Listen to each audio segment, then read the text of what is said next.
बच्चों, आज हम पढ़ेंगे जयशंकर प्रसाद जी का जीवन परिचय। तो बेटा, किसी भी लेखक का जीवन परिचय जब हम पढ़ते हैं तो कुछ मुख्य बिंदु होते हैं। तो सबसे पहले हम उन मुख्य बिंदुओं को जानेंगे जिनके आधार पर हम जीवन परिचय लिखते हैं। जैसे सबसे पहले हम लेखक या कवि का नाम लिखते हैं, उसके बाद हम उनका जन्म लिखते हैं, जन्म स्थान लिखते हैं, माता पिता का नाम अगर है तो लिखते हैं, जानकारी है अगर आपको। जीवन परिचय लिखते हैं, उनके जीवन की कुछ घटनाएं मुख्य मुख्य, क्या उनकी शिक्षा थी, कैसा उनका जीवन व्यतीत हुआ, किन परिस्थितियों में क्या क्या उन्होंने अध्ययन किया।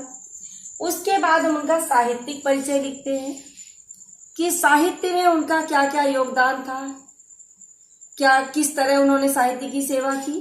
उसके बाद हम कृतियां लिखते हैं कि कौन कौन सी है, जैसे इनकी प्रबंधात्मक काव्य है तो कुछ प्रबंधात्मक काव्यों के नाम लिखेंगे, नाटकों के नाम लिखेंगे, उपन्यास है, कहानी संग्रह है।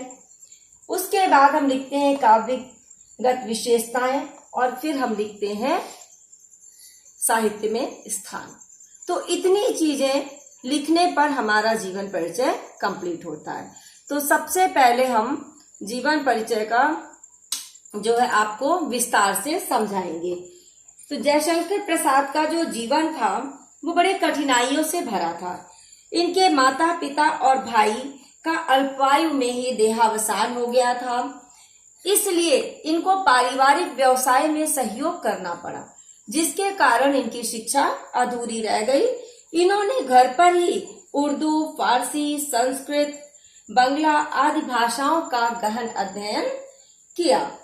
पैतृक कार्य को करते हुए इन्होंने अपने अंदर काव्य प्रेरणा और उसके साथ साथ अपने अधिक से अधिक परिस्थितियों को जीवटता के साथ झेलते हुए युग श्रेष्ठा साहित्यकार के मंदिर में अपूर्व रचना सुमन अर्पित करते हुए ये कवि 1937 ईस्वी में परलोक को सिधार गए।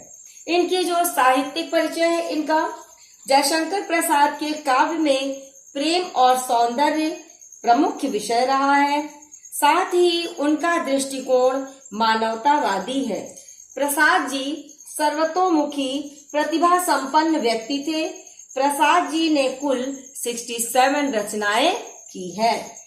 कृतियां, इनकी मुख्य जो कृतियां थी, चित्राधार, प्रेम पथिक, कानन कुसुम, झरना, आंसू, लहर, कामायनी। कामायनी आपका महाकाव्य है जो कि 15 सर्गों में विभक्त है। इसमें श्रद्धा और मनु का के प्रेम का, उनके मिलन का श्रृंगारिक वर्णन किया गया है। इनके जो नाटक हैं, चंद्रगुप्त, स्कंदगुप्त, ध्रुव स्वामिनी, जन्मेजय का नागयज्ञ, राजश्री, अजातशत्रु, प्रायश्चित आदि। इन्होंने कुछ मुख्य उपन्यास लिखे हैं, कंकाल, तितली, इरावती इनकी अपूर्ण रचना रही है। कहानी संग्रह में इन्होंने लिखा है प्रतिध्वनि, छाया, आकाशदीप आदि। निबंध संग्रह इन्होंने लिखा है काव्य और कला। इनके जो काव्यगत मुख्य विशेषताएं हैं, सौंदर्य और प्रेम के कवि माने जाते हैं ये। इनकी जो मुख्य काव्य रचनाएं हैं, श्रृंगार रस के संयोग एवं विप्रलंब दोनों पक्षों का सफल चित्रण इन्होंने किया है। नारी सौंदर्य के चित्र स्थूलता से मुक्त आंतरिक सौंदर्य को प्रतिबंधित करते हैं। हृदय की अनुभूति, बाह्य उदार, एक लंबी काया उन्मुक्त। दार्शनिकता, उपनिषदों के दार्शनिक ज्ञान के साथ बौद्ध दर्शन का समन्वित रूप भी इनके साहित्य में मिलता है। रस योजना में संयोग श्रृंगार के साथ साथ विप्रलंब श्रृंगार का भी इन्होंने खूबसूरती से चित्रण किया है।